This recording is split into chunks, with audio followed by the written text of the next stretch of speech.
Stasiun pengisian bahan bakar di kawasan Sentul, Kabupaten Bogor, Jawa Barat disegel polisi. SPBU tersebut diduga berbuat curang, mengurangi takaran dengan alat yang dipasang pada dispenser. Ya, Menteri Perdagangan Budi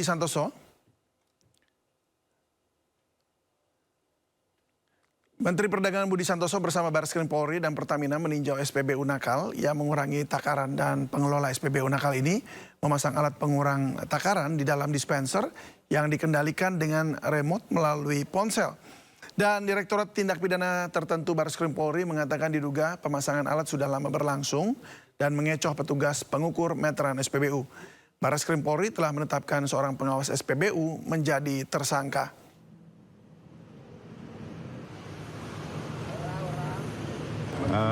Ditemukan atau diduga ada kecurangan yang dilakukan oleh pengusaha SPBU ini, yaitu dengan memasang perangkat elektronik ya, yang ini saya pikir bentuknya baru ya, jadi tidak begitu kelihatan. Elektronik dipasang di kabel, disambungkan di pompa ya, pompa ukur, kemudian dibawa ke ruangan ya, ruangan yang jauh, agak jauh dari pompa ukur, dan menggunakan sistem remote. Jadi pengurangan atau pengoperasionalan ini bisa dilakukan dengan sistem remote yang difungsikan dengan handphone. Jadi nanti ada aplikasi yang ada di handphone, itu bisa difungsikan kapan takaran ini akan berkurang atau berfungsi, atau kapan tidak berfungsi.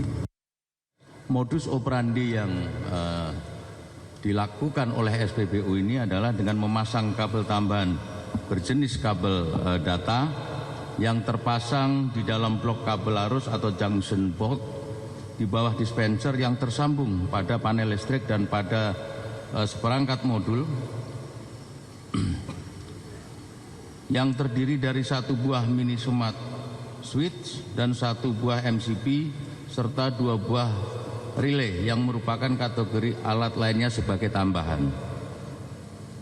Kemudian volume BBM yang keluar dari dispenser terdapat kekurangan minimal 605 ml sampai dengan 840 ml per 20 liter. Penyembunyian alat tambahan berupa komponen elektronik pada PCB yang terbukti berfungsi mencurangi atau mengurangi takaran BBM yang dibeli oleh konsumen, masyarakat pengguna BBM pada pompa BBM tersebut menyebabkan tidak terdeteksinya oleh petugas metrologi legal ketika melakukan kegiatan tera ulang tiap tahun, karena alatnya adanya di dalam, hanya disambungkan oleh kabel saja. Terhadap penggunaan alat tambahan secara ilegal yang dipasang pada dispenser BBM secara melanggar hukum, pemilik SPBU diduga telah melakukan atau menimbulkan kerugian bagi masyarakat. Ya, pemirsa, lagi-lagi terbongkar SPBU nakal melakukan kecurangan takaran. Kementerian Perdagangan bersama pihak kepolisian yang langsung melakukan penyegelan terhadap SPBU nakal di Sentul, Bogor, Jawa Barat menemukan bahwa pihak SPBU terbukti mengurangi takaran BBM hingga 840 ml per 20 liter dengan kerugian konsumen mencapai 3,4 miliar per tahun. Dan berikut laporan Hamzah Hasibuan bersama juru kamera Muhammad Zulkarnain. Kementerian Perdagangan Republik Indonesia bersama dengan Bareskrim Polri ini melakukan penyegelan terhadap salah satu SPBU yang berada di kawasan Sentul, tepatnya di Desa Cijunjung, Kabupaten Bogor, Jawa Barat. Di sini kami akan coba menggambarkan bahwa pihak dari kepolisian ini sudah memasang garis polisi dan juga menyegel beberapa mesin pompa yang berada di SPBU yang ada di kawasan Sentul. Diduga SPBU ini dilakukan penyegelan akibat adanya kecurangan dengan menambahkan alat elektronik di dalam mesin pompa sehingga mengurangi volume bahan bakar minyak yang dibeli oleh masyarakat. Adapun volume bahan bakar minyak yang keluar ini dikurangi sekitar 4% atau minimal di 605 ml hingga 840 ml per 20 liter BBM yang dibeli oleh masyarakat. Menurut informasi yang kami dapatkan ini terdapat 4 mesin yang yang dipasangi alat elektronik dan dilakukan kecurangan oleh pengawas SPBU, dan hal ini menimbulkan kerugian bagi masyarakat di mana pihak SPBU ataupun oknum pengawas SPBU ini mendapatkan keuntungan sekitar 3,4 miliar rupiah per tahunnya yang juga menjadi kerugian bagi masyarakat. Dari Bogor, Jawa Barat, Hamzah Hasibuan, Muhammad Zulkarnain, Anyus melaporkan.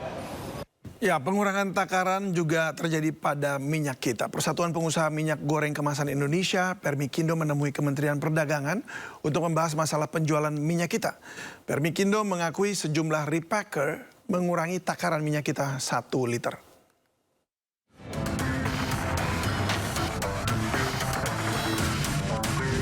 Pelaku usaha pengemasan ulang atau repacker minyak kita yang tergabung dalam Persatuan Pengusaha Minyak Goreng Kemasan Indonesia mengakui bahwa ada praktik pengurangan isi dari minyak goreng minyak kita yang dilakukan oleh sejumlah repacker. Permikindo meminta maaf kepada masyarakat Indonesia atas kekisruhan yang terjadi. Permikindo menyebut hal itu dilakukan bukan untuk menipu masyarakat, melainkan untuk menyesuaikan dengan biaya produksi semata.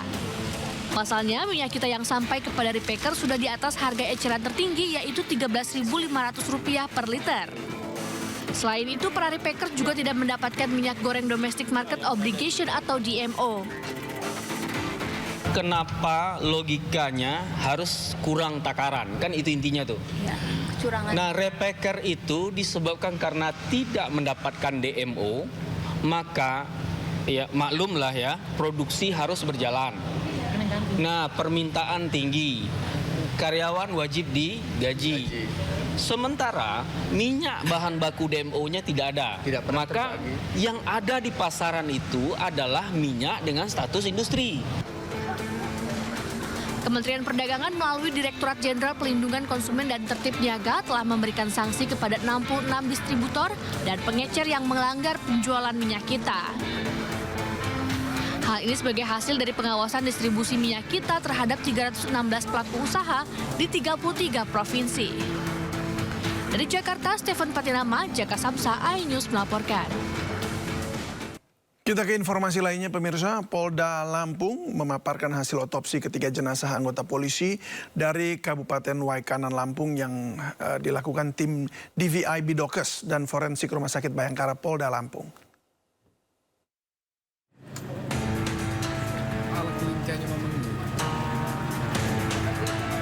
Polda Lampung memaparkan hasil otopsi ketiga jenazah anggota polisi yang gugur saat bertugas.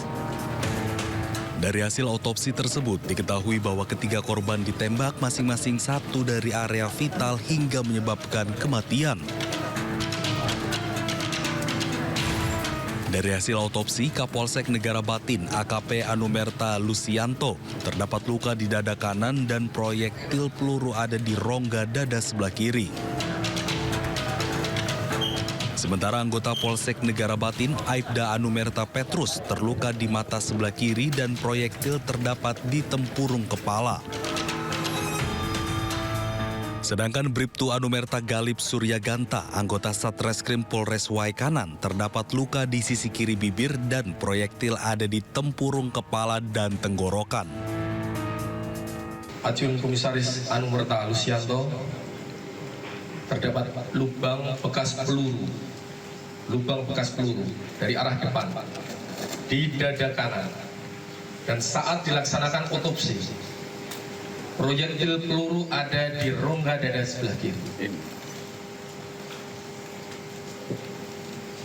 Yang kedua,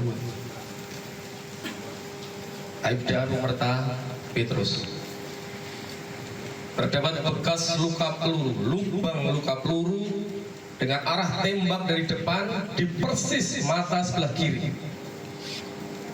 Dan saat dilaksanakan otopsi, proyektil peluru ada di tempurung kepala anggota kami tersebut.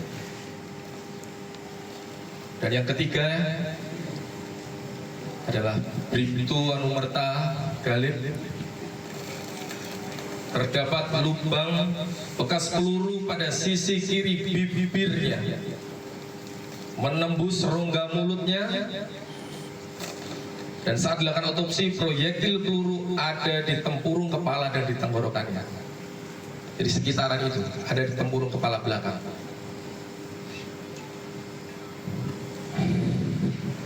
Ketiga hal tersebut yang menyebabkan kematian dari anggota terbaik kami yang gugur saat melaksanakan tugas. Sementara Ketua Tim Forensik Rumah Sakit Bayangkara Polda Lampung, AKBP Legowo, menambahkan bahwa autopsi dilakukan selama 10 jam. Dari Bandar Lampung, Andres Avandi, iNews melaporkan. Sebelumnya, tim penyidik Polda dan Detasmen Polisi Militer Lampung Selasa pagi menggelar olah tempat kejadian perkara gugurnya 3 polisi saat menggerebek arena judi Sabung Ayam. Dari lokasi, polisi menyita beberapa alat bukti peralatan perjudian dan selongsong peluru.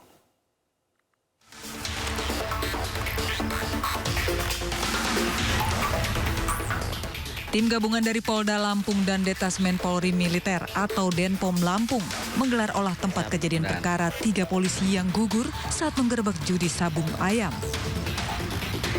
Olah TKP digelar di arena judi Sabung Ayam di dalam kawasan hutan register 44 Kampung Karangmanik, Kecamatan Negara Batin, Kabupaten Waikanan.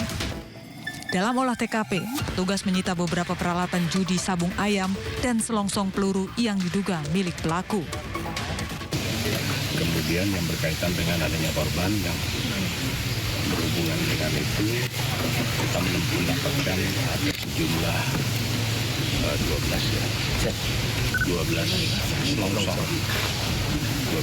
selongsong peluru. Nah, ini nanti akan kita lakukan proses identifikasi dengan melibatkan laboratorium forensik, dan tadi juga informasi sudah mengukur arah tembakan dan lain sebagainya. Ini semua nanti akan dianalisis lebih mendalam oleh tim untuk selanjutnya nanti kita kaitkan dengan alat bukti dan penunjuk yang lain.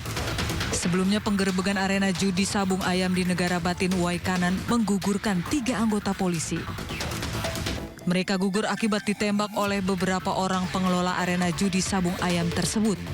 Beberapa saat setelah kejadian, petugas berhasil mengamankan 2 pelaku yakni oknum anggota TNI Angkatan Darat. Hingga kini penyelidikan terus berlangsung. Pihak kepolisian dan TNI berkomitmen untuk menuntaskan kasus ini secara transparan dan profesional. Dari Bandar Lampung, Andreas Avandi, iNews melaporkan.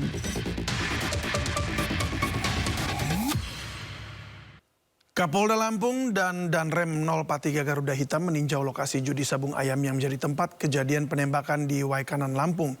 Keduanya menegaskan penyelidikan akan terus dilakukan secara bersama dan transparan hingga kasus terungkap.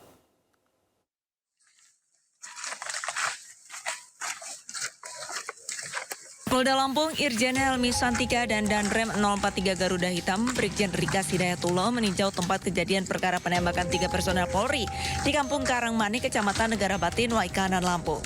Saat ini pihaknya tengah fokus mengumpulkan barang bukti di TKP penembakan, baik yang berkaitan dengan judi Sabung Ayam maupun yang berkaitan dengan korban. Setidaknya 12 selongsong peluru ditemukan di sekitar TKP penembakan. Antara kami dengan Korem dan Denpom saling melengkapi informasi dan lain sebagainya. Kegiatan ini kami lakukan secara bersama-sama atau joint investigasi untuk bisa membuat terang peristiwanya, kemudian nanti mengarah kepada siapa pelakunya. Senjata yang digunakan apa? Kita belum bisa memastikan, karena harus dilakukan uji balistik terhadap proyektil yang sudah bisa kita keluarkan dari jenazah. Telah bertekad untuk membuka ini seterang benderang. Kemudian yang pertama tentunya kita semua berbelasungkawa kehilangan anggota Polri yang terbaik. Kami semua dari TNI yang ada di Provinsi Lampung maupun di Kodam 2 Sriwijaya turut kehilangan sahabat-sahabat kami. Jadi kami pastikan hasil investigasi pertama nanti akan sangat transparan.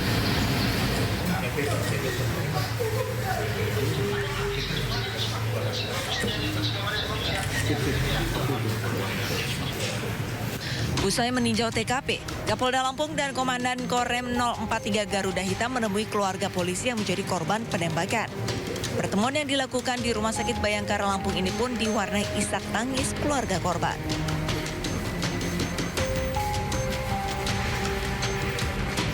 Dalam pertemuan ini, Kapolda Lampung dan Danrem 043 Garuda Hitam menegaskan penyelidikan akan terus dilakukan hingga kasus terungkap. Proses investigasi juga akan dilakukan secara bersama dan transparan. Dari Bandar Lampung, Andres Afandi, iNews melaporkan. Kapolri Jenderal Listio Sigit Prabowo dan Panglima TNI Jenderal Agus Subianto sepakat untuk menginvestigasi penembakan 3 polisi saat menggerebek lokasi judi sabung ayam di Waikanan, Lampung. Kapolri TNI pun berjanji akan menangani kasus tersebut hingga tuntas. Hari ini Pak Kapolda dan Pak Danrem sedang terus melakukan kegiatan investigasi. Saya dengan Bapak Panglima juga tentunya sama, kita sudah sepakat untuk bersama-sama melakukan investigasi dan menuntaskan hal-hal yang nanti ditemukan di lapangan. Yang jelas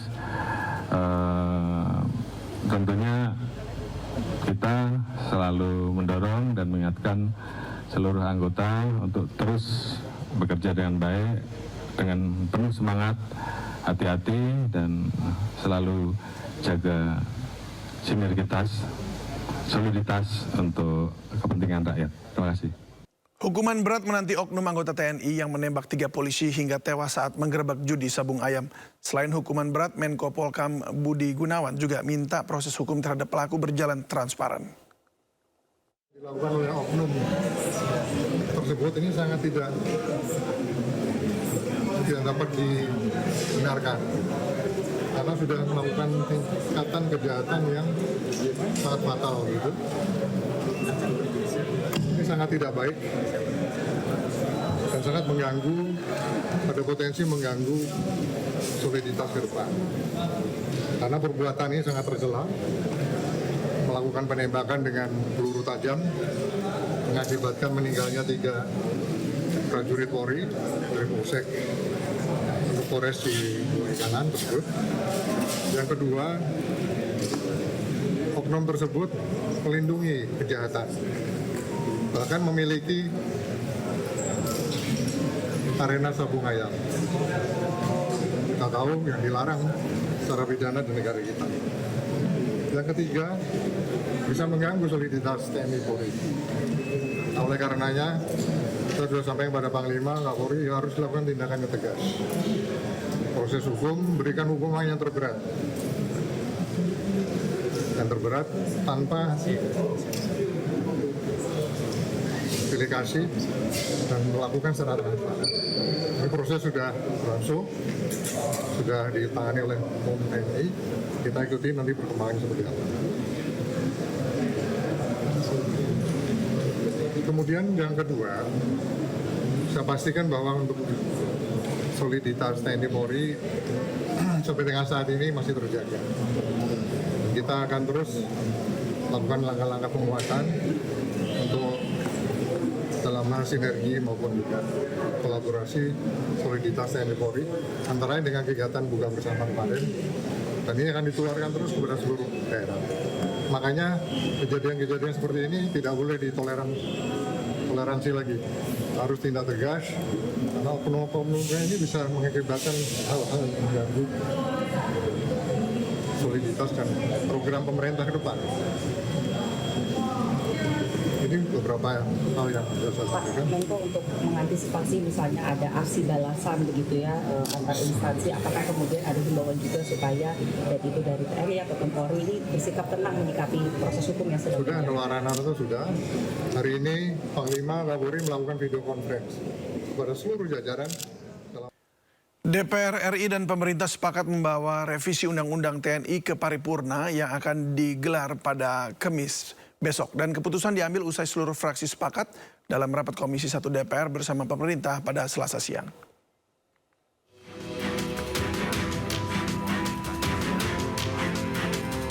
Komisi 1 DPR RI bersama pemerintah sepakat revisi Undang-Undang Tentara Nasional Indonesia dibawa ke tingkat 2 atau paripurna.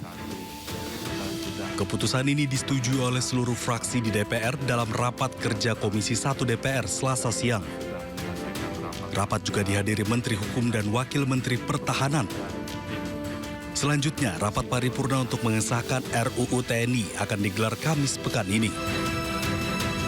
Bahwa pemerintah juga telah menyetujui RUU tentang perubahan atas Undang-Undang Nomor 34 Tahun 2004 tentang TNI untuk dibawa pada pembicaraan tingkat 2 dalam rapat paripurna DPR RI untuk disetujui menjadi undang-undang.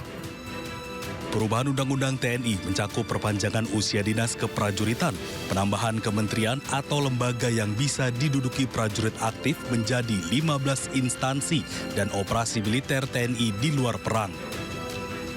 Dari Jakarta, Tim Liputan iNews melaporkan. Wakil Ketua DPR RI Sufmi Dasko Ahmad beserta jajaran Komisi 1 DPR RI bertemu dengan sejumlah tokoh yang menyuarakan penolakan terhadap revisi Undang-Undang Tentara Nasional Republik Indonesia atau RUU TNI. Dasko memastikan sudah ada kesepahaman dari kedua belah pihak. Wakil Ketua DPR RI Sufmi Dasko Ahmad beserta jajaran Komisi 1 DPR RI bertemu dengan sejumlah tokoh yang menyuarakan penolakan terhadap revisi Undang-Undang Tentara Nasional Republik Indonesia atau RUU TNI. Dan pertemuan tersebut digelar secara tertutup. Dasko memastikan sudah ada titik temu antara pihaknya dengan tokoh-tokoh yang menolak RUU TNI. Dia juga menjamin pertemuan semacam ini akan dilakukan untuk pembahasan revisi undang-undang lainnya. Dasko juga memastikan DPR RI akan mengakomodir masukan dari para tokoh yang hadir diskusi pada hari ini. Sementara itu, Direktur Eksekutif Amnesty International Indonesia Usman Hamid juga turut menjelaskan hasil pertemuan pihaknya dengan DPR RI. Dia menyebut pihaknya sudah memberikan sejumlah catatan kritis berkaitan dengan RUU TNI. Dalam diskusi itu, dia juga meminta agar pasal-pasal yang direvisi harus tetap memastikan supremasi sipil serta TNI yang profesional dan modern. Ia juga menyinggung secara khusus terkait jabatan TNI aktif. Lain kami menyampaikan catatan tentang yang pertama, tentang pentingnya memastikan fungsi TNI, tugas pokok dan peran TNI tetap ada dalam jalur pertahanan. Tentara tetap dikembangkan sebagai tentara modern dan profesional, dan yang terpenting juga adalah tentara tetap berada di dalam kontrol supremasi sipil. Karena itu, pasal-pasal yang kami bahas tadi harus diarahkan untuk memastikan tegaknya supremasi sipil, tegaknya negara hukum, tegaknya tentara yang profesional, tentara yang modern, dan juga supremasi sipil. Audiensi dengan teman-teman dari koalisi masyarakat sipil. Pertemuan tadi berjalan dengan hangat, lancar, diskusi dan dialog yang membangun dan ada kesepahaman dari kedua belah pihak. Insya Allah saya pikir ada titik temu dan kita akan lakukan ini tidak cuma kali ini untuk kemudian setiap pembahasan revisi undang-undang. Demikian. Ya, kami memberikan penjelasan juga sekaligus juga mengakomodir karena dari kemarin sebenarnya ini diskusi-diskusinya. Pemirsa, masyarakat digemparkan oleh penemuan puluhan titik ladang ganja di kawasan Taman Nasional Bromo Tengger Semeru, tepatnya di Lumajang, Jawa Timur. Dalam akun media sosialnya, pihak Kementerian Kehutanan dan Balai Besar Taman Nasional Bromo menyebut ada 59 titik ladang yang ditemukan. Penemuan tersebut terungkap lewat pantauan drone petugas Taman Nasional dan Kementerian Kehutanan. Luas ladang ganja yang ditemukan bervariasi. Kementerian Kehutanan membantah isu yang beredar yang menyebut ladang ganja tersebut dibuat oleh petugas Taman Nasional di lokasi. Kemenhut juga membantah penemuan ladang ganja berkaitan dengan penutupan Taman Nasional. Kerjasama dengan pihak kepolisian untuk menemukan ladangnya, pakai drone segala macam, dan itu tidak terkait dengan penutupan Taman Nasional. Kan isunya jadi sengaja ditutup supaya tanam ganjanya tidak ketahuan. Justru dengan drone yang dimiliki oleh teman-teman Taman Nasional yang menemukan titiknya, dengan tadi Manggala Agni turun, Polu turun, dan bersama dengan polisi kita ikut cabut, itu menjadi barang bukti yang kita bawa ke polisi. Jadi mohon insya Allah staf kami... Ya, dan untuk mengetahui bagaimana bisa ada ladang ganja dan berada di Taman Nasional Bromo Tengger Semeru, sudah terhubung melalui aplikasi Zoom Kepala Taman Nasional Bromo Tengger Semeru, Rudianta Cahya. Selamat sore, Pak Rudi. Selamat sore. Ya, terima kasih untuk hadir di Sindo Sore. Pak, sebelum kita mengulas mengenai ladang ganjanya begitu, tapi ini soal penutupan Taman Nasional Bromo Tengger Semeru. Itu ditutup jelang Ramadan. Ini ada apa, Pak? Penutupan yang kita rencanakan nanti memang berkaitan dengan pertama ada Hari Raya Nyepi ya. Karena di sekitar Taman Nasional Bromo Tengger Semeru itu kan masyarakat aslinya adalah masyarakat suku Tengger yang dominan beragama Hindu, sehingga mereka memang meminta pada saat Hari Raya Nyepi kawasan di sekitar Bromo Tengger Semeru ditutup. Nah, dan Nyepi itu kan berdekatan dengan Hari Raya ya, karena mereka minta ditutup. Tidak pas hari Nyepinya saja, tapi termasuk kaitannya dengan hari sebelum dan sesudahnya, itu selang 1 hari kan bertepatan dengan Hari Raya Idul Fitri. Betul. Sehingga kita juga beri kesempatan teman-teman juga untuk melakukan sholat id dan beribadah. Jadi kita tutup dari mulai tanggal 28 hingga Hari Raya Idul Fitri. Demikian. Oke, baik. Apakah termasuk dengan pembatasan atau pelarangan drone juga berlaku pada tanggal itu? Kalau terkait dengan drone sebenarnya itu berlaku umum. Jadi drone itu sebenarnya begini, drone itu kita larang di titik-titik tertentu. Yang pertama di jalur pendakian, Gunung Semeru, saat ini sedang ditutup. Itu sudah kita lakukan sejak tahun 2019. Kemudian di titik-titik yang memang dianggap masyarakat sebagai tempat sakral. Itu juga atas permintaan masyarakat Tengger bahwa di titik-titik tersebut tidak diperkenankan adanya drone gitu. Jadi itu lokasi-lokasi yang secara umum tidak hanya di hari penutupan itu saja, tapi di sepanjang waktu itu dilarang memang. Alasannya kenapa drone tidak boleh naik selain di titik-titik yang sakral itu kenapa, Pak?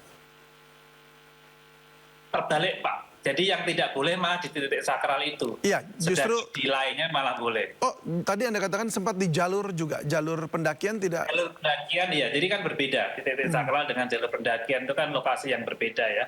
Jadi yang tidak boleh ada di titik sakral secara adat sama di jalur pendakian menuju Gunung Semeru. Baik, berarti jalur itu nggak boleh. Lalu di mana ladang ganja yang ditemukan sampai di 59 titik itu, Pak? Nah, ladang ganja itu lokasinya berada di Kabupaten Lumajang, di Kecamatan Senduro gitu kan. Yang kalau dari kita tarik garis lurus dari lokasi wisata Bromo, area Bromo, itu sekitar 11 km. Sedangkan kalau dari jalur pendakian itu sekitar 13 km. Sehingga sebenarnya tidak terkait di antara jalur pendakian ataupun wisata di Bromo dengan lokasi ganja kalau dihubungkan dengan drone tidak akan bisa mencapai. Oke, bila mana atau maksud saya itu gini, itu memang jaraknya jauh Pak dari lokasi-lokasi pendakian. Tapi apakah memang lokasi ini tempat penanaman ladang ganja ini kemudian dekat dengan perumahan warga atau mungkin pemukiman begitu? Ya, memang area penanaman tanaman ganja itu di pinggir kawasan kita, Taman Nasional, yang memang berbatasan dengan masyarakat desa yang melakukan baik ada rumah maupun lahan pertanian di sana. Oh, jadi itu tidak terpantau sama sekali Pak ya, selama mungkin bahkan dari sejak berapa tuh, 2019. Memang saya tahu Bapak bertugas mulai Agustus Pak ya, atau September begitu, September ya, 2024 sebagai kepala TNBTS. Tapi tahun-tahun sebelumnya itu apakah tidak terpantau Pak? Sebenarnya begini, bukan kalau tentang pemantauan kita juga melakukan pemantauan ke sana. Tetapi memang ya namanya barang ilegal ya Pak. Jadi memang mereka sengaja samarkan. Yang itu kalau kita berjalan biasa, misalnya patroli biasa ke sana tidak akan nampak. Karena mereka bikin area penanamannya itu kan terpisah-pisah di 59 titik yang tidak begitu besar. Yang itu berada di tengah semak belukar yang tingginya lebih tinggi dari orang biasa, jadi sekitar 3 meter. Sehingga kalau kita lewat jalur-jalur yang biasa dilalui, tidak akan bisa melihat adanya tanaman ganja tersebut. Sehingga kita kemudian menggunakan drone untuk mencari waktu terjadi kasus itu, polisi kemudian bekerja sama dengan kita mencari lokasi itu, kita menggunakan drone untuk mengidentifikasi lokasi-lokasi tanaman tersebut. Begitu, Pak. Baik, jadi memang ini kelanjutan dari Polres Lumajang sendiri pada saat itu ya, untuk hasil penangkapan atau pengembangan lah begitu narkotika. Jadi kalau itu tidak ada, berarti ini benar-benar tidak terpantau, Pak ya, kalau waktu itu tidak tertangkap begitu. Ya, memang kalau tidak ada informasi kepolisian, memang kita tidak menduga ya daerah situ ada tanaman ganja, karena memang di situ kalau dari kategori kita bukan daerah rawan gitu kan ya, tidak ada aktivitas yang ilegal di situ, sehingga kita kategorikan daerah yang relatif aman gitu. Oke, untuk pemilik ladang tersebut sebenarnya sudah ditemukan belum sih Pak? Karena memang sudah ada 3 orang yang masuk dalam pengadilan ya, prosesnya sudah di peradilan, tapi pemilik utamanya ini dan pemberi bibitnya itu apakah sudah diketahui, Pak, dari yang Anda dapat? Kalau tentang itu saya memang tidak begitu memahami alurnya. Yang kita tahu bahwa ada 4 orang yang ditangkap oleh kepolisian yang menjadi tersangka yang saat ini sedang disidang. Tetapi posisi mereka itu memang saya tidak tahu secara pasti. Sudah 4 Pak ya? Informasinya saya dapat 3. Ternyata 4 sudah. Kalau sepengetahuan saya ada 4 tersangkanya. Lalu? Ya, kan itu pasti akan saja. terbukti setelah putusan pengadilan ya, peran mereka sebagai apa. Ini yang saya juga belum mendapat informasi. Baik, tapi kalau dari temuan awal kan tentu pada saat awal juga diinterogasi begitu, itu mereka kan pernah mengaku bahwa memang ada yang menitip dengan inisial E kalau tidak salah untuk menanam ganja tersebut begitu. Apakah Anda sudah mengetahui kira-kira itu memang orang lokal setempat atau dari luar begitu? Terus terang memang kami tidak mendalami itu ya Pak ya, karena itu peran dari kepolisian, sehingga kita memang tahu informasi yang beredar, tapi kan kepastiannya kita belum bisa mendapatkan ya sebelum itu diinformasikan secara resmi oleh pihak kepolisian. Baik, 59 titik itu apa 4 orang ini yang mengelola semuanya? Nah itu juga pasti akan terbukti setelah sidang ya Pak ya. Jadi saya tidak bisa memberikan keterangan kepastian.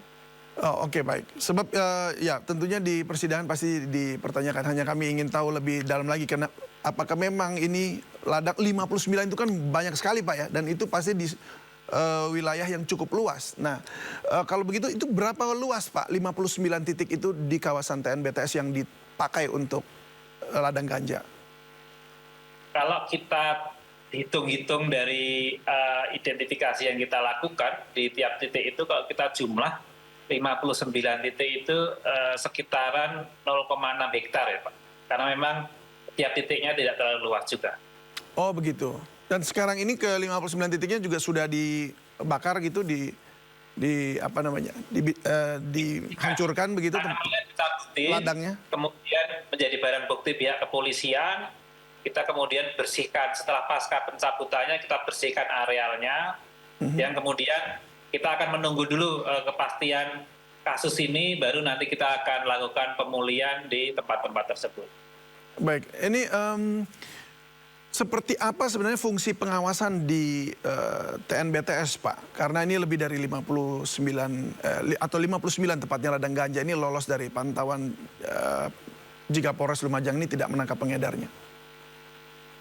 Ya, sebenarnya memang menjadi bagian tugas kita ya dalam perlindungan kawasan, memastikan tidak ada aktivitas ilegal yang terjadi, baik itu penggunaan kawasan ataupun perburuan ataupun hal lain yang bertentangan dengan aturan ya. Tapi kan memang seperti saya sampaikan tadi, menemukan itu bukan hal yang mudah, yang memang ya kita belajar juga dari kasus itu bahwa penggunaan teknologi juga perlu kita tingkatkan untuk lebih memastikan lagi terjadinya pelanggaran-pelanggaran yang ada. Dan teknologi-teknologi ini kan terus berkembang, sehingga kita juga mengikuti perkembangan teknologi dan kapasitas teman-teman kita dalam memanfaatkan teknologi tersebut. Baik, peningkatan teknologi sudah pasti diperlukan ya untuk wilayah yang luas ini. Tapi langkah apa yang kemudian dilakukan oleh pihak TNBTS untuk mengantisipasi hal ini terulang kembali? Ya, kita lebih mengintensifkan patroli, terutama juga dengan menggunakan teknologi tadi yang bisa mengcover area lebih luas dan lebih cepat, lebih efisien, dan juga lebih akurat. Itu yang kita lakukan atas kejadian-kejadian tersebut. Jadi apa istilahnya tuh, rondanya gitu, lebih intensif gitu ya? Ya. Nah. Baik, kalau untuk jalur lain apakah ada bisa Pak untuk masuk ke wilayah wisatanya? Karena kan gini Pak, ini kan lagi mau libur Idul Fitri gitu ya. Orang mungkin ingin jalan-jalan juga ke sana, barangkali sebagai pendaki ingin cari kesegaran baru atau bagaimana. Apa nggak ada jalur yang bisa dibuka untuk dilewati oleh pendaki Pak?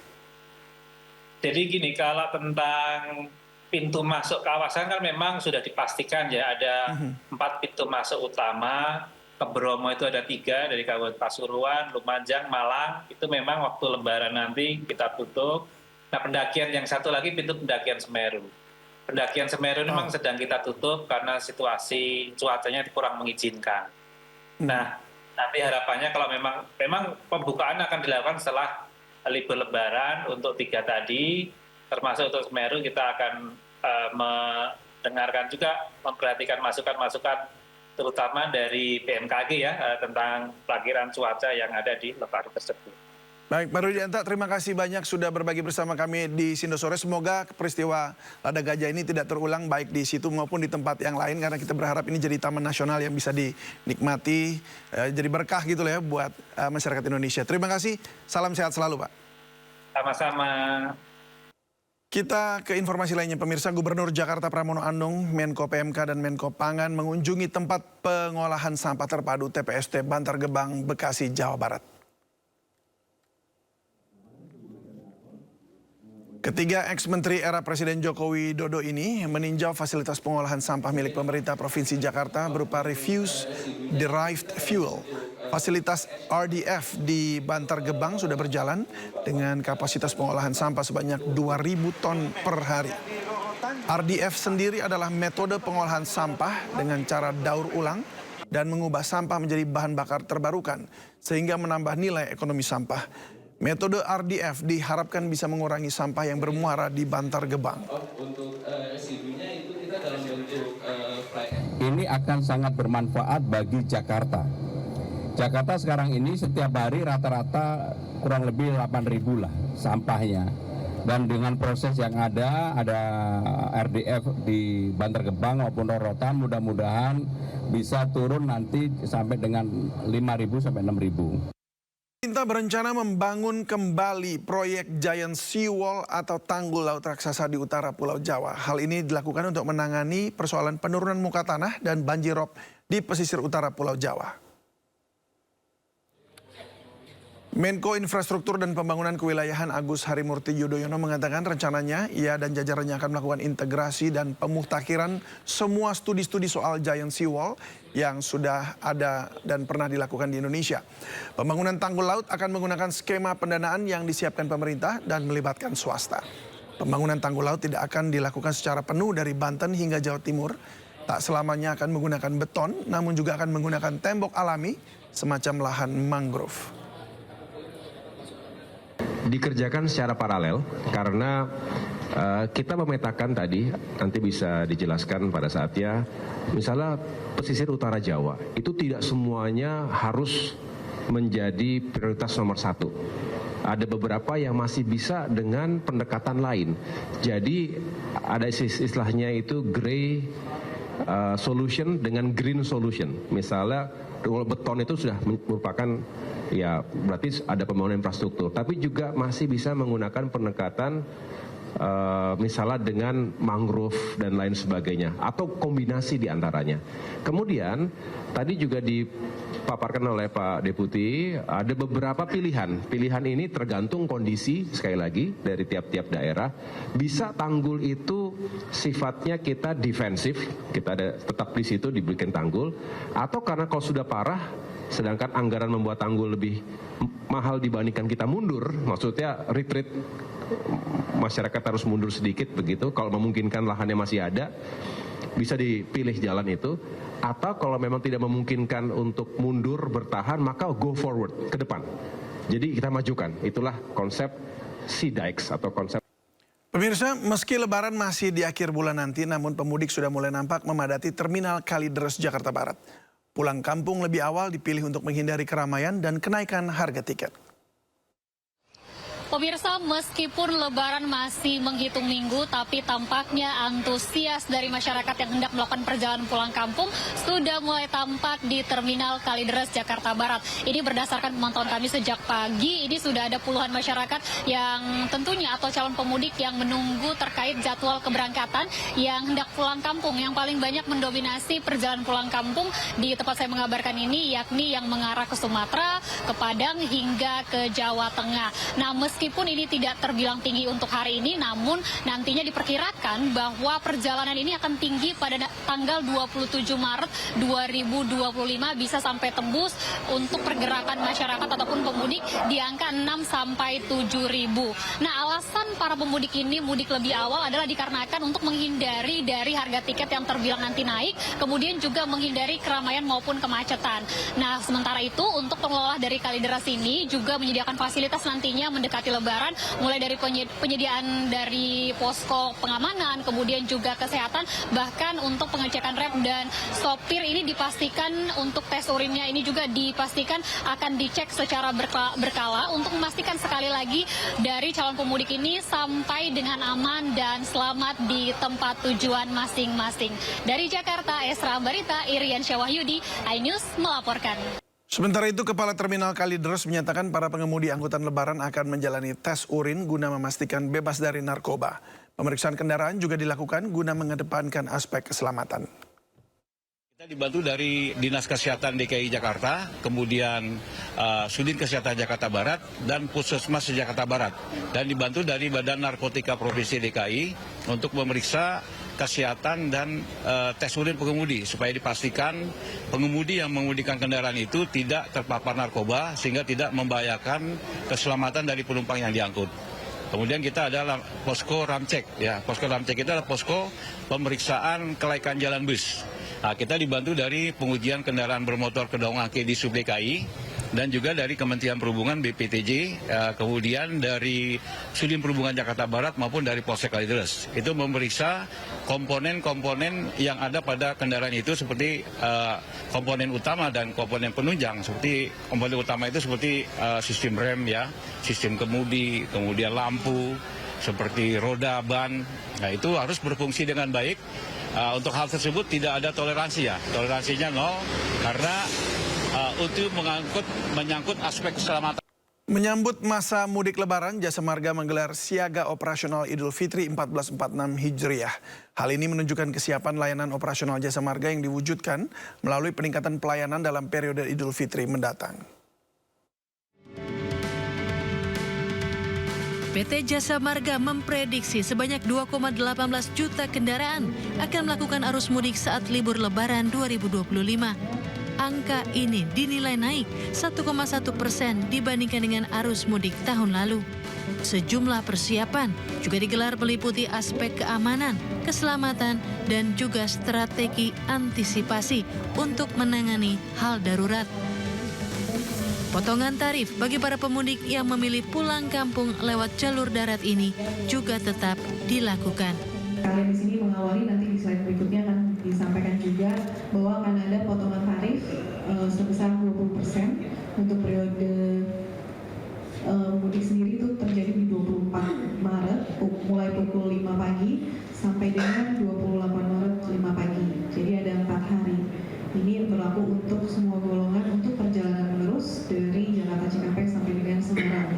Begitu juga nanti harus balik di 3-4 April dan juga 8-9 April. Jadi Jasa Marga Group memberikan potongan tarif sebesar 20% untuk selama 8 hari untuk semua golongan. Puncak arus mudik diprediksi akan terjadi pada 28 Maret mendatang, seiring dengan adanya imbauan work from anywhere atau WFH dan juga cuti bersama Hari Raya Idul Fitri. Dari Jakarta, Naura Syafiqah dan Yudi Permana, iNews melaporkan. Pelabuhan Nusantara Kota Parepare, Sulawesi Selatan mulai kedatangan para pemudik asal Kalimantan jelang libur Lebaran. Warga memilih mudik lebih awal untuk menghindari lonjakan penumpang.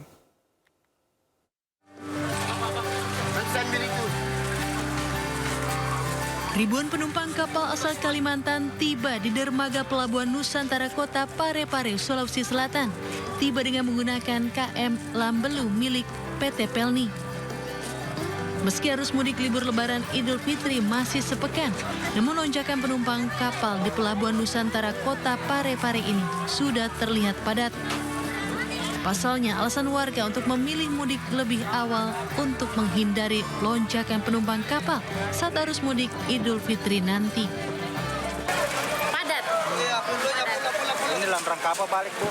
Ya? Dalam rangka apa balik? Mau lebaran, mudik lebaran. Ya, sama keluarga di kampung. Iya, ada keluarga di kampung. Kenapa memilih mudik lebih awal, Bu? Ya? Kenapa memilih pulang lebih awal? Karena mau kumpul-kumpul keluarga.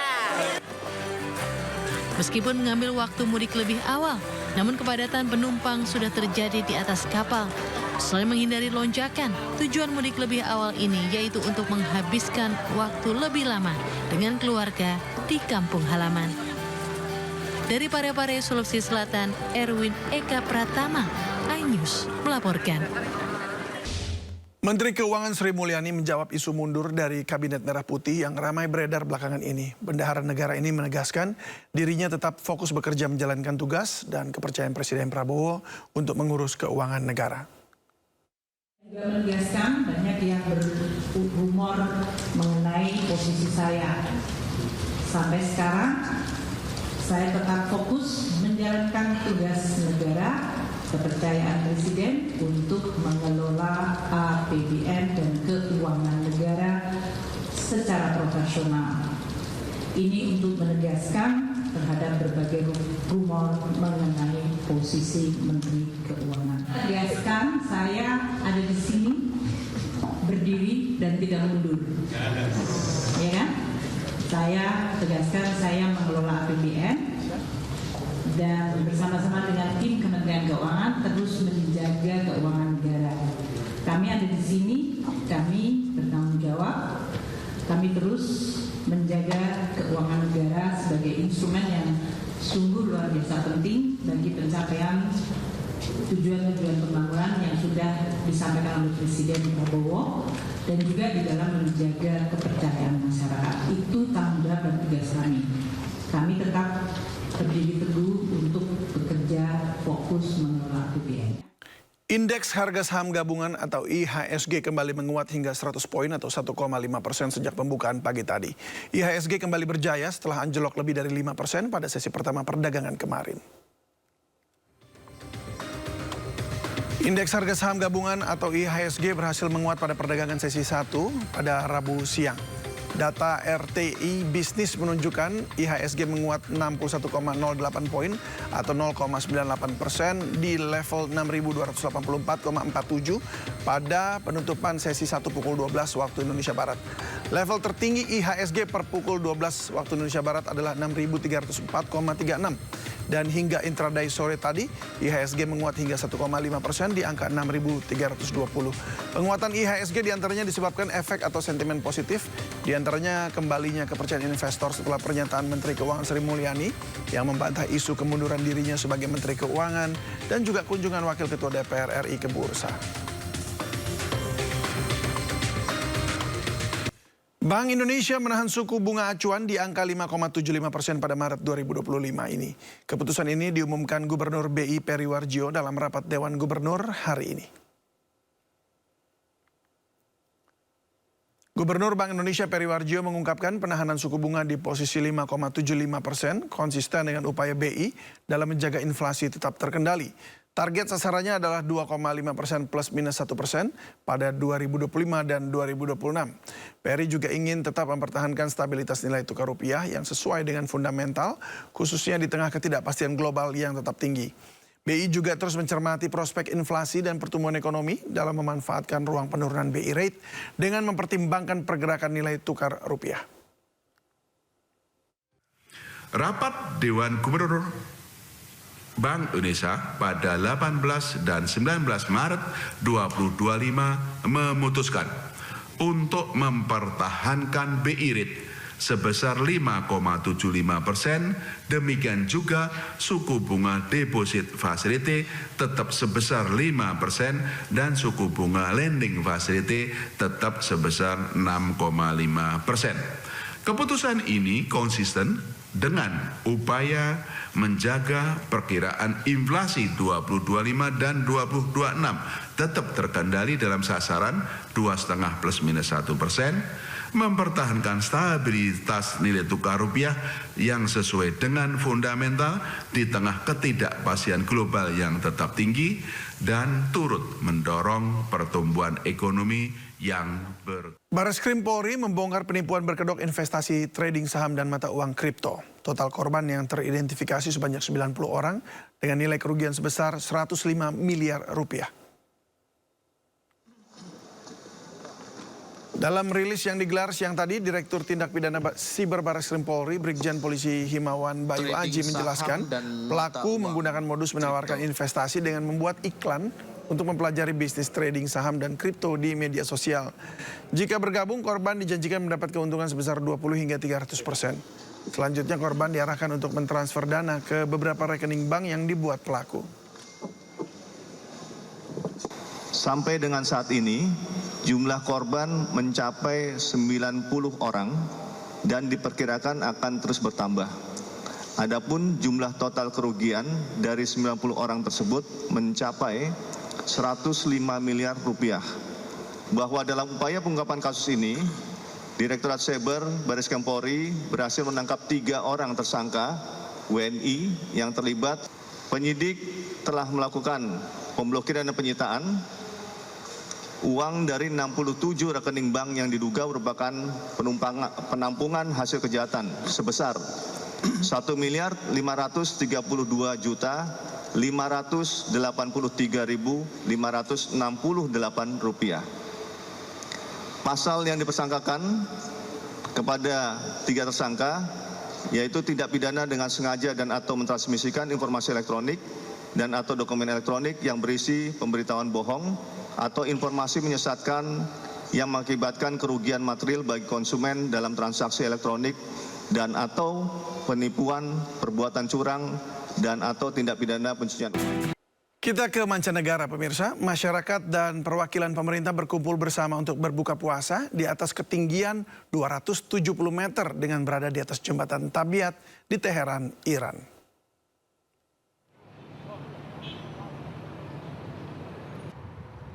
Ratusan warga Teheran, Iran memadati jembatan Tabiat yang melintang di atas jalan utama kota untuk melangsungkan acara berbuka puasa yang telah menjadi acara tahunan.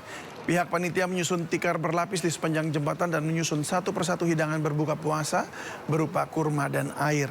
Acara Iftar Ramadan yang berlangsung tiap tahunnya ini diikuti oleh seluruh kalangan warga Teheran dan ditutup dengan bertaburnya kembang api.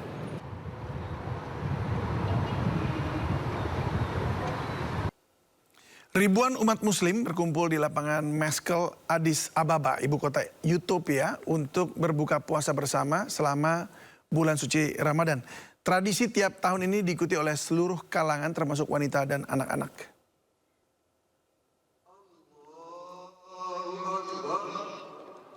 Ribuan orang berkumpul di kota Addis Ababa untuk berbuka puasa dalam acara iftar jalanan yang telah memasuki tahun kelima. Acara buka puasa bersama ini diselenggarakan oleh Dewan Urusan Islam Ethiopia dan dihadiri oleh masyarakat dari berbagai kalangan sebagai kesempatan untuk menunjukkan persatuan, cinta, dan rasa hormat. Menjalani puasa Ramadan di Ethiopia tiap harinya berdurasi selama kurang lebih 14 jam. Dan usai berbuka puasa pada saat matahari terbenam dilanjutkan dengan sholat tarawih.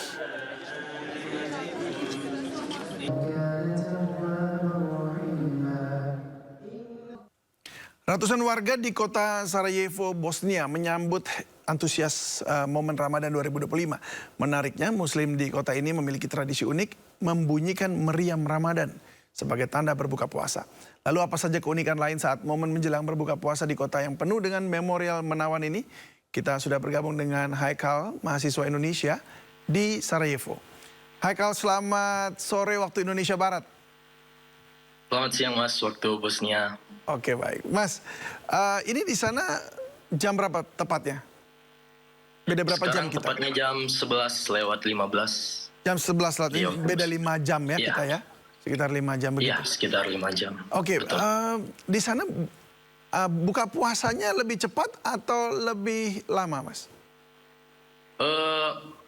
Sepertinya sama seperti Indonesia, sekitar jam 6:20 menit. Oh, sama ya? 6 sore, iya. Oke, baik kalau begitu. Tapi memang soal cuaca dan lamanya rentang berpuasa tidak ada perbedaan ya? Tetap 12 jam begitu? Kalau cuaca berbeda, sekarang lagi perpindahan dari musim dingin ke musim semi. Jadi relatif dingin dan kita bersyukur karena puasa kita lebih ringan karena cuaca tersebut. Oh oke, lebih ringan, nggak terlalu capek dan haus begitu ya barangkali ya. Iya betul sekali. Mas Haikal, tadi saya bacakan itu ada untuk berbuka puasa ada meriam dibunyikan begitu ya. Ini meriam apa? Apakah seperti meriam yang ada juga di Indonesia di kampung-kampung begitu ya? Jadi meriamnya terbuat dari semen gitu, dari batu yang mereka buat. Dan itu tradisi dari Turki yang dibawa pada zaman dulu ketika Osman datang ke Bosnia, menguasai Bosnia. Dan itu menjadi tradisi yang dilakukan setiap tahun oleh masyarakat Bosnia sebelum berbuka puasa dan setelah imsak. Biasanya mereka membunyikan meriam. Meriam seperti yang ada di gambar ini ya? Benar sekali. Berarti itu meriam semen tapi seperti meriam sungguhan ya? Kayak untuk berperang begitu? Betul. Oke, itu warga biasa yang menggunakannya? Atau orang khusus, maksudnya ada ditunjuk khusus gitu? Ada petugas khusus yang membunyikan meriam. Dan mereka biasanya ditandain dengan memiliki turban seperti topi yang hitam itu atau topi merah. Biasanya itu petugas. Itu ya. Memang dari militer atau itu seperti ya anak masjid yang ditunjuk gitu untuk membunyikan? Bukan, itu biasanya petugas keagamaan dari masjid, dari organisasi masjid sekitar. Oh oke, itu dibunyikan berapa kali? Sekali dentuman atau? Sekali dentuman untuk tanda berbuka puasa dan 1 kali dentuman untuk menandakan imsak, biasanya di pagi hari. Oh selama Ramadan tapi itu? Hanya selama Ramadan saja ya? Jadi bukan pada hari-hari umumnya ya, hari-hari biasanya? Iya, betul. Baik, lalu kalau berbuka puasa itu apa yang menarik di momen berbuka puasa bersama dengan warga di sana? Baik Mas, jadi di Bosnia mereka juga memiliki tradisi seperti war takjil yang sekarang lagi viral di Indonesia. Ada juga tapi mereka, benar, tapi mereka war takjilnya ini adalah war roti. Jadi mereka perang untuk mendapatkan roti yang namanya somun, roti somun, yaitu roti yang dibuat khusus di bulan Ramadan. Jadi mereka sangat suka dengan roti tersebut dan maksudnya rebutan untuk membeli roti tersebut begitu? Betul, betul sekali. Bahkan mereka mengantri untuk mendapatkan roti tersebut, bahkan meninggalkan buka puasa tersebut sampai di waktu berbukanya mereka tetap mengantri untuk mendapatkan roti tersebut. Berarti ini sangat punya value gitu ya, ada berharga. Apa sih sebenarnya di balik dari roti ini? Kenapa harus jadi rebutan gitu? Jadi roti ini adalah roti khusus tanda awalnya datang Muslim ke Bosnia. Jadi tradisi orang Muslim di Bosnia, mereka sangat menghargai roti tersebut sebagai salah satu valuable dari Muslim Bosnia tersendiri, dari hal yang mereka harus selalu kenang gitu dari Muslim, dari Islam tersebut. Itu roti menandakan. Jadi itu roti ini, tapi ada perbedaan nggak dengan roti di Indonesia? Mungkin kita rotinya suka kita sobek terus kita celup dengan kari atau apa. Ini kalau ini bagaimana makannya? Sebenarnya roti ini sama seperti roti tan ya, dia dari India. Jadi dari roti nan. Roti nan ya? Iya, roti nan. Yang dimasak di dalam kuali panas di bawah tanah gitu ya? Benar sekali, tetapi mereka masaknya di dalam oven, jadi dipanggang di dalam oven khusus seperti itu. Dan mereka juga makannya seperti kita, disobek dan dimasukkan ke dalam corba. seperti sup gitu. Sup ini ya, seperti yang ada di video. gambar Betul ini ya. sekali. Itu sup Betul corba. sekali. Itu sup corba. Seperti kari atau dia apa? Seperti semur atau apa itu? Iya, itu seperti kari dan talhane, salah satu bumbu dari Turki juga yang mereka datangkan, dan mereka juga mengkonsumsi hal-hal seperti biji-bijian. Jadi mereka campur juga biji-bijian di dalamnya. Oh, oke. Seperti mirip-mirip dengan ini juga ya, yang dal di India ya. Tapi ini mungkin pasti rasanya sangat berbeda, jadi penasaran juga. Kalau bicara soal taraweh di sana ya, berapa rakaat gitu? Atau mazhabnya mazhab apa di sana? Bosnia sama seperti negara Muslim Eropa lainnya seperti Turki, mereka mengikuti mazhab Hanafi. Dan mereka menjalankan tarawih 20 rakaat dan ditambah 3 witir. Oke. Kalau Indonesia kan nggak terlalu banyak ya, paling sekitar 8. Kalau Anda sendiri di sana 8. jadi ikut 20 atau bagaimana? Saya khususnya ya ikut 20, dan kita di sini juga memiliki Masjid Indonesia, masjid yang dibangun oleh pemerintah Indonesia pada setelah war di Bosnia. Waktu itu kita membangun sebuah masjid sebagai hadiah dari Republik Indonesia, dan di sana kita suka setelah tarawihnya, karena orang-orang Indonesia atau biasanya orang-orang Bosnia juga membawa seperti takjil atau makan makanan roti setelah tarawih. Jadi kita harus menyelesaikan tarawih sampai selesai untuk mendapatkan roti tersebut, gitu Mas. Gitu. Ada yang mana nih? Jadi 20 karena untuk yang itu atau? Canda Mas. Tapi anyways, di sana kegiatannya selain tarawih itu terus ngapain aja? Apa yang Anda lakukan bersama teman-teman mungkin mahasiswa di sana atau keluarga Indonesia yang ada di sana? Jadi kita biasanya untuk menghabiskan waktu sebelum berbuka atau ngabuburit, kita biasanya pergi ke taman-taman kota, dan kita juga menghabiskan waktu biasanya di sekitaran masjid, karena di sana banyak anak-anak yang bermain, seperti ya juga ada orang tua yang bermain di taman seperti catur dan lainnya, dan kita juga boleh join gitu. Dan kita biasanya juga sering ke bazar Sia namanya, di salah satu kota, di salah satu objek wisata di kota Sarajevo, dan ya sangat mengasyikkan gitu, sangat menyenangkan melihat kota tua atau bangunan-bangunan kuil Eropa lama, dan ya kita menghabiskan waktu seperti itu Mas biasanya. Oke, baik Mas Haikal, saya doakan juga puasanya lancar, jaya, dan Amin. kemudian ya bisa mendapatkan barokah dari itu semua ya. Dan juga nanti mungkin kita nggak ketemu lagi, tapi ya saya doakan juga untuk Idul Fitrinya nanti juga di sana bisa dinikmati bersama dengan keluarga dan teman-teman. Salam sehat selalu dari Indonesia. Salam Mas, Assalamualaikum warahmatullahi wabarakatuh. Waalaikumsalam.